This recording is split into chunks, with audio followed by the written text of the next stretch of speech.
All right, we're here on Nationals Week with Wayne Johnson, Open Wheel 101, and we've always wanted to have Wayne join us here. And Wayne, it's a pleasure to have you here. First of all, we know each other, and it's just it'll be good to talk about some old times and some old stories that you might have. I want to kind of make it an in-depth thing where we go back. I want to talk about your family a little bit and how you started. How'd you get into racing? I know your dad was big into it. Yeah, we went, as a kid, we went to Oklahoma City watching, Emmett Hahn and Harold Leap and all those guys racing. And then I don't know what year it was, but Dad decided to get a race car. I was a little bitty boy. And he started racing there and wasn't very good at it, but didn't really know anything about it, And then as my older brothers got older and was old enough to race, they started racing, and I just, I was the youngest, so I was always just chomping the bit, telling them, I'm going to race one day and I'm going to beat you. And it's a funny story because my brothers, my oldest brothers passed away, but my middle brother, Mike, he still calls me AJ. He doesn't call me Wayne or whatever. He calls me AJ, and it stuck when I was probably, I don't know, Bill, 7 or 8 years old. And I just kept telling them, because they were quite my middle brother's 6 years older than me, so maybe I was 10. But I always told him, I said, when I get a chance to race, I'm going to beat you guys. I'm going to be just like A.J. Foyt. And he was my favorite, A.J. Foyt was. So they just started calling me A.J. and it stuck. What were they racing at the time at Oklahoma City there? Well, at Oklahoma City, they run, when I was a kid, they run what they called dirt champ cars. And then they run a non-wing 100-inch car on the quarter mile, which what they called super modifieds back then, because those were dirt champs. And then they had stock car classes also. But my dad ran, which what they would have called the super modified without the wing, was what my dad ran. And then when my brothers got old enough to race, they had changed the class around and put a wing on it on the quarter mile. So then my brother started quarter mile wing racing. And then when it was my turn to come to go race, they had moved the classes, and they called the super modifieds on the half mile because they got rid of the dirt champ cars. And so they went to super modifieds on the half mile, and on the quarter mile was a modified without a wing, and that's what I started in, as a modified without a wing. So did you adapt to it pretty quick, or? Well, I'd raced something all my life. We raced go-karts and motorcycles, bicycles, Odysseys. It didn't matter. I always say this, I used to go to the skating rink, and I went there for 2 reasons: to chase girls and wait for the races, because they had roller skate races, and that was the only reason I went. Yeah. But so I always said, if there's a race somewhere, it doesn't matter what we're doing. If it's a race, if we're riding bicycles or scooters or whatever, we're doing it right here. If I'm ready to do it. But it was just always, if we're going to race, it didn't matter what it was. So you joined Terry McCarl as a roller skate. He was a roller skate racer too, so I'm just... Well, same way, I didn't know that about Terry, but yep. But we're not going to get any roller skates and start over again. We're not doing that. No, he actually traveled around the country racing them. Oh, really? On roller skates, yeah. So, but anyway, this is your interview, so what are we talking about? So Oklahoma City, when did sprint cars come into the play there? Sprint cars, it was the early 90s in Oklahoma City. They had 100-inch cars. They had them past the 90s. We had sprint cars on the half mile. There were so many 100-inch cars in the area that they just couldn't get rid of them all. And so they run the 100-inch cars on the quarter mile and the sprint cars on the half mile. So it was early 90s that I got my, I would say first taste of sprint car racing was early 90s. We ran, we ran a couple of outlaw shows.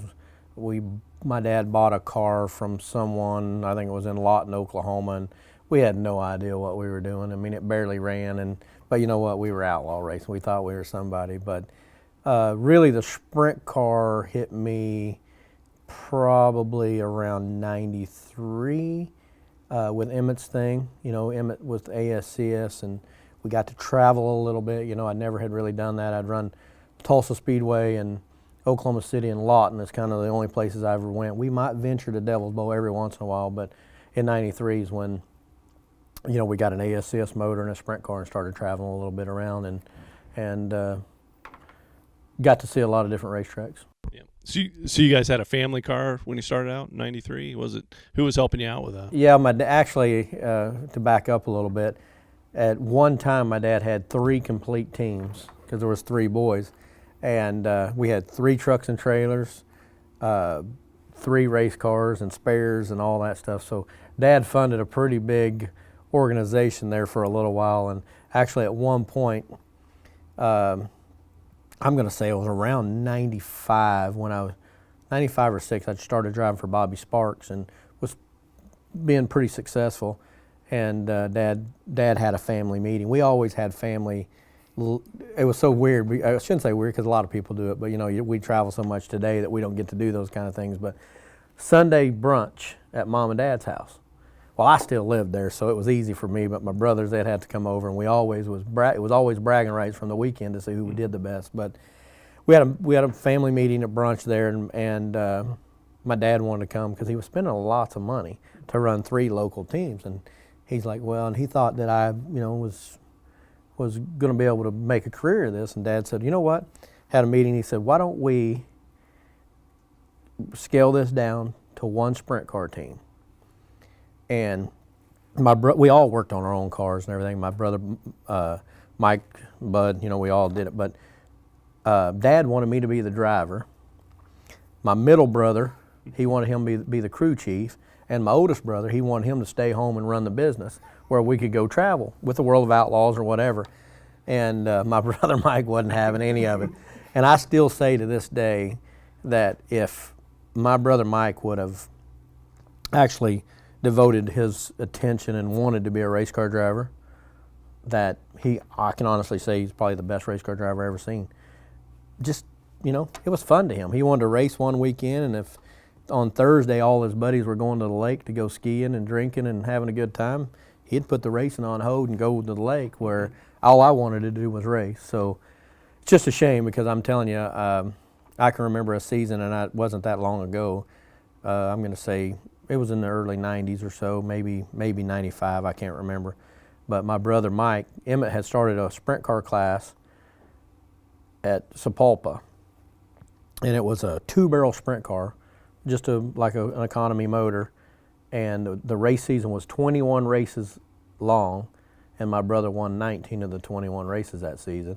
And there was Mike Goodman, and there was Aaron Lemons, and a lot of local guys that were really good racers, and he won 19 of 21 races. So just just a story, a family story that just early 90s someone was going to get the opportunity to go racing full time somewhere, but neither one of us we were both too stubborn to give up the driving part. And he didn't want to be a crew chief either, huh? No, he didn't want to be a crew chief.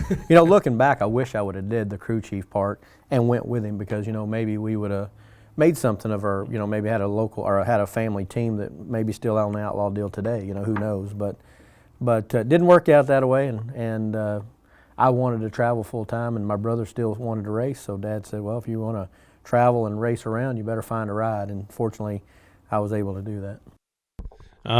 You mentioned the Devil's Bowl. That's always been one of your favorite tracks. You started traveling there, and you had success at that right away, I think. Yeah, for sure. Went there as a kid watching, and just wanted to conquer that thing. Devil's Bowl's always been really good to me, as far as, I don't know why, just able to get around the place. But, now that Oklahoma City's gone, I would say, if you're going to say where's your local track, I mean, it's either going to be Devil's Bowl or Knoxville for sure. Talk about the early days there. Who helped you out as far as other drivers? Was there anybody that was giving advice that you'd put above anybody else? Or? Well, when I first started, there was lots of people that helped. Johnny Gilmore was a really good friend of my dad, and they built Gilmore chassis, and they taught me a lot. And there was a machinist that worked in the shop. His name was Horace Hamlin, and Horace taught me the of being, how should I put it, of fine-tuning stuff. Where one guy thought this might be good enough, he always taught me, a little extra work always pays off, and it did, and Horace taught me that. He really did, because he was a perfectionist, no doubt about it. But there's a lot of local racers, like Dutch Steege. You know, he was a guy that I competed against, and the guy's hands were 3 times as big as mine when I started racing. And you know, I can remember back in the day, you know, I don't know what happened on the track, but I was still a kid watching in the stands, and there was a big ruckus on the front straightaway, a big fight, and the cops came out there, and you know, he beat up like 7 or 8 people at one time. Well, then I'm racing with him, and we're banging wheels, and all I could ever think about was him beating me up, you know. But no, he taught me a lot. He did. He would come down and tell me I did good or what I did wrong or this, that, and the other. But really, probably the person that helped me the most was my dad. But it was really odd because we had 3 cars in one shop, and you know, we wouldn't tell my brother what we were doing, and he wouldn't tell us what he was doing. So it was kind of fun. I mean, it really was, and it was stressful because we raced each other harder than the competitors. And all it was we were all siblings, and at the end of the day on Sunday at brunch, we wanted bragging rights. You know, we wanted, you know, we all loved our mother and all, but at the end of the day, we want to tell Mom we were better than the other one. You know what I mean? It's crazy. What was your first? Who gave you your first big break? Was it Archer or? No, actually, my very first ride was a pretty successful car, and I was shocked when I got the phone call. But Barry Grable, him and Tommy Worth owned the 24 Arrow Weld car, and it was really a strange thing. We broke the motor in a family car at Creek County, and next thing you know, Monday morning I got this phone call, and it was Barry, and he said, "Hey, we want you to drive our car." And I'd never had a ride other than my dad's car, you know, maybe a local guy's car, this or that or the other, but not a high-profile car. And I was like, okay, you know, and I didn't want to show the excitement over the phone that was really going on. But, you know, I hung up the phone, and I couldn't believe it. And we went to Tulsa Speedway for our very first night in the car, and we won the race. And it was a shock because my dad had really, really good cars, and but we built our own motors. And Barry had an old Buckley chassis. I should say old. It was new Buckley chassis, and they had a Westmar engine in it. Mm-hmm. And I just could not believe how good the motor run compared to the motors that we had. And I went back home, and I think I made my dad mad because I went home and I said, "Dad, I don't know how I'll ever lose in this car. It's so much faster." I mean, we were winning in our car. Yeah. And I said, "I don't know that we'll ever lose in that car. It's so fast." And that was Tulsa Speedway one night. The next night, we were in Wichita Falls, Texas. And so went home after Tulsa, stayed in Oklahoma City, and then went to Wichita Falls the next day after telling my dad that. And I'll never forget it. I was leading the race, and, you know, pretty young, can't believe that I'm in this car, and leading the race, driving away, nobody's going to catch me. Of all people, Shane Stewart, you know, I mean, a weird thing now, but Shane Stewart spins out, causes the yellow with 2 to go, and who beats me? Gary Wright. And I'm like, you know, and I thought I was unbeatable. And then I knew who Gary Wright was, you know, for sure. But getting in that car and thought I was going to win the first 2 nights, I thought, man, this is going to be pretty easy. And then it got tough because then Gary Wright decided, you know what, we're not going to let this kid come and beat up on us a little bit. So it got pretty old to run in second to Gary there for a while, and it had for a long while, actually. It still would be if he wasn't retired, probably. But. And you know what would even be the worst part of that Gary Wright story is my oldest daughter, now she's 21, I'd come home from the road, or, you know, Barry Grable's car or Bobby Sparks' car or Chris or anybody's car, I'd come home, and first thing she'd say, "Dad, how'd you do? Did you win?" And I go, "No." She said, "Oh, let me guess, Gary Wright." Gary Wright was her favorite driver, and it just killed me every time I come home. But yeah, that's the case a lot of times. And any Gary Wright stories over the years? I mean, he's one of the best. You know, he's one of the best golfers too, isn't he? He's just like. Yeah, I'm not a golfer, yeah, so. Yeah. I went to a driving range with him one time, and he told me, he said, if your ball would ever go straight, man, it'd be way out there, but it would never go straight. But really, probably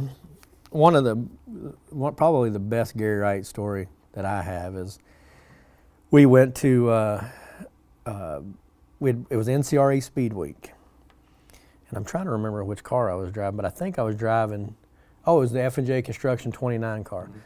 And there was 6 or 7 races or whatever it was, you know, and Gary always dominated the NCRA thing. And we won Wichita, and we won, we won like 4 in a row. It was Shreveport, Wichita, I don't know. And, you know, I would park next to Gary, and it was a new guy, so he'd say, oh, yeah, that won't work, or yeah, that'll work, you know. He didn't tell us what to do, but he'd kind of point me in the right direction. And one night at Oklahoma City, which was my local home track, we both started on the front row, and I went over right before the feature, and I said, Gary, what do you think about this? He goes, you're on your own. I can't help you no more. We're starting on the front row. You're taking too much of my money. So, you know, that was pretty cool that he helped me a lot. But it was just, you know, I don't be a naive young kid. You know, you think somebody's going to help you forever, and then they just. And it's funny because I do the same thing to guys now, just like with Matt.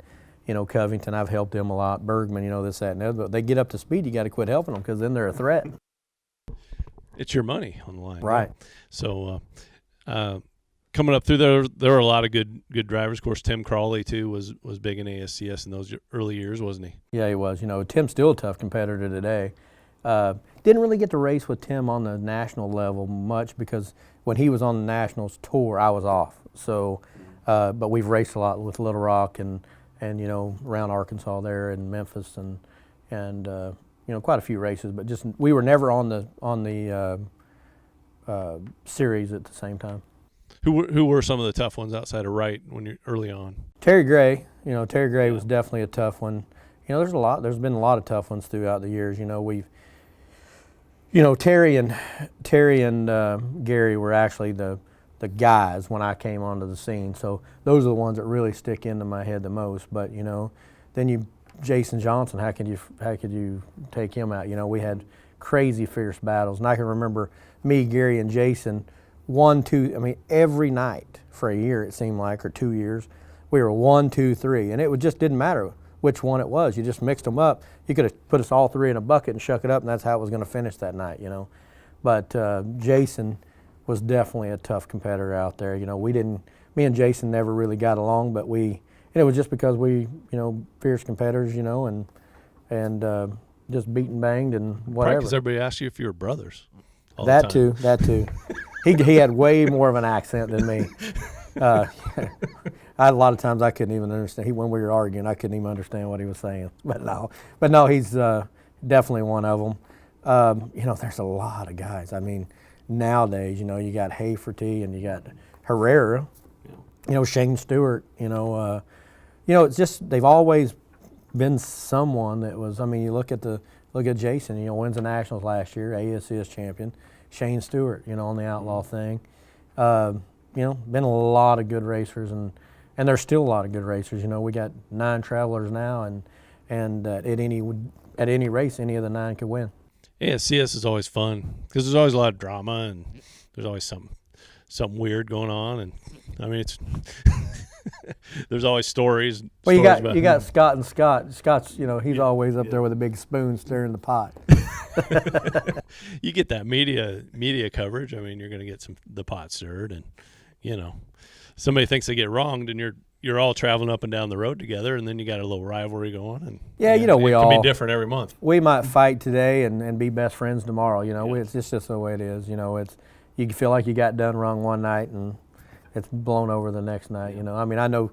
Think about back, if you want to think back years ago in rivalries. Think about the Wolfgang and Kinzer or Sammy Kinzer. You know, those guys were at each other all the time because you know what? Those were the competitors. So. Absolutely. You got stories on the road all the time too. I'm just racking my brain, but this year you blow your semi heading through Montana. Oh man, take me through that one. It was brutal. You got to get to Washington. Well, it started out as a bad day. We got stopped at a scale, and they told me I was overweight, and I've been driving this truck and trailer for 2 years with no problems, and we get stopped and been through that scale house there in Billings, I don't know, 10 times maybe, and pull in there, and the guy turns on the red light, and I pull in. He says, "You're overweight. You're shut down. You can't go anywhere." And I'm like, "Man, I'm not overweight. The trailer only weighs 26,000 pounds." He said, "Well, in the state of Montana, you're overweight." I said, "Oh crap! Now what am I going to do?" He said, "Well," he said, "I sell you or I'm gonna give you a fine, and if you want, he said, I'll let you go back to Billings, but you got to unload 3,000 pounds. I'm thinking, man, I don't have 3,000 pounds that I can get rid of. So $188 fine, and go down to the next exit, turn around, go back to Billings, and we got up on the freeway, and we're still a day and a half, it seemed like, away from Washington, from Skagit. And I made a corporate decision that we wasn't turning around. We just went on to Washington. Well, needless to say, 6 hours down the road, the engine blows up in the truck. So I don't know if that's karma or what that is, but that was a pretty tough ordeal. 4 in the morning on the side of the road. Luckily, we're in a pass that had cell phone service, so we got a record, got off the highway. Oh, and then the next day started, and had to get an Uber to the rental car place. Rental car place in Butte, all the way to Missoula to rent a truck to go back to get the trailer, take the rental car back, and then take off again. Fortunately, we made it to Washington, but this was a 2-month ordeal because the truck was rented in Missoula, Montana, and it had to go back to Missoula, Montana. Nobody wants to go back to Missoula, especially if you're not going for a race. So fortunately, we found somebody to take it back. But man, we were already struggling a little bit with the race team, and then next thing you know, you're like, man, are we going to even? Do we need? I mean, I'm not gonna lie and cross my mind that maybe we should just turn around and go home. Yeah, that's probably more than an economy rental, I'm guessing. I've never rented a semi. $850 a week, not including mileage. Yeah. Have you ever had any other malfunctions on the road like that with your trucks or trailers? Oh, I got a really good story. It's when I drove for Barry Grable. And I grew up in the junkyard, so I thought I knew everything about a vehicle. We go to Louisiana, and we're on our way back to Dallas, and the thing starts vibrating. I mean, like shaking the doors off the truck. We pull over to the side of the road. First runs out, I'm 20 years old, jump out and look up under the truck. Oh, yeah, it's blown up. It's blown up. Yeah, the harmonic balancer's wiggling. I said, must have broke the crank. Harmonic balancer's shaking like crazy. I said, that's got to be what it was. So we get a wrecker, and I think we're down around Alexandria, and we wrecker that thing all the way to Dallas, Texas, because we got to be there the next day for a race. Mm-hmm. We get there, open the hood, and it's a 5-blade fan. It only shook one of the blades off of it. That's all that's wrong with it. No, nobody ever opened the hood. I just looked underneath. Yep. But yeah, so that was I think it cost Barry $900 for a record bill or something. He wasn't very happy with me, but that'll happen. You mentioned you grew up in a junkyard. I mean, that's what the family did when you were young. So that's how you got your mechanical skills. Yep. That's probably a bad thing to say after that story, but well, it was in the middle of the night, so I couldn't see it good. That's my excuse. So I'm sticking to it anyway. From micros to full-scale sprints, EMI has a complete line of chassis and components that fit any racer's needs. EMI provides a complete customer experience with personalized new chassis construction, complete suspension service, technical assistance, and repairs on any brand of chassis. More than 12,000 parts from the best brands are in stock and ready to ship. From a bare frame to a complete race-ready car, EMI can meet your needs. Call 855-525-1941 or visit us online at eaglemotorsports.com.